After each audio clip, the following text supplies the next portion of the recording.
ஹீக்கு அவன், அவர், அவனால், அவரால், அவனுக்கு, அவருக்கு அப்படின்னு தமிழ்ல இத்தனை மீனிங்ஸ் இருக்கும். ஆனா இங்கிலீஷ்ல ஒரே ஒரு வார்த்தை தான் ஹீ மட்டும்தான். இது ஜஸ்ட் தெரிஞ்சுக்கங்க, அவ்வளவுதான். இப்ப நான் சொல்றேன் he is a teacher.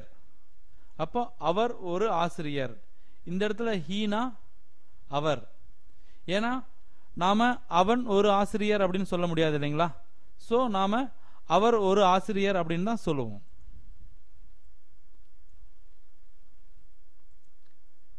இப்போ he is a student. அவன் ஒரு மாணவன். அப்போ இந்த இடத்துல ஹீக்கு என்ன மீனிங்? அவன் அப்படிங்கிற மீனிங் வரும்.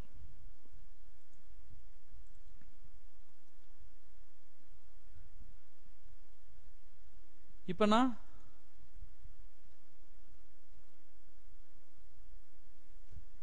he can run அப்படின்னு சொல்றேன். இந்த இடத்துல அவனால் ஓட முடியும். இந்த இடத்துல ஈக்கு என்ன மீனிங்? அவனால். he can win the game. அவரால் விளையாட்டில் வெற்றி பெற முடியும். இந்த இடத்துல ஹீக்கு என்ன மீனிங்? அவரால். சோ அவன், அவர், அவனால், அவரால்,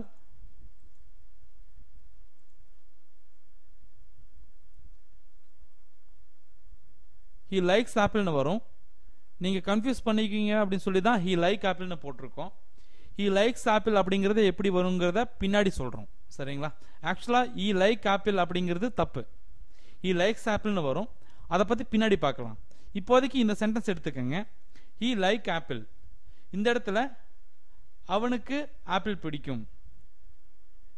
இவர் கொஞ்சம் பெரிய ஆள்.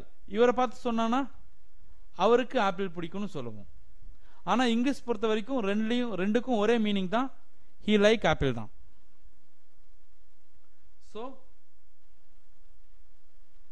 he பொறுத்த வரைக்கும் அவன், அவர், அவனால், அவரால், அவனுக்கு, அவருக்குன்னு இத்தனை மீனிங்ஸ் தமிழ்ல இருந்தாலும் இங்கிலீஷ்ல ஒரே வார்த்தை he மட்டும் தான். சோ தமிழை விட இங்கிலீஷ் ரொம்ப ரொம்ப ஈஸி. அதை பார்க்கலாம். தேங்க்யூ.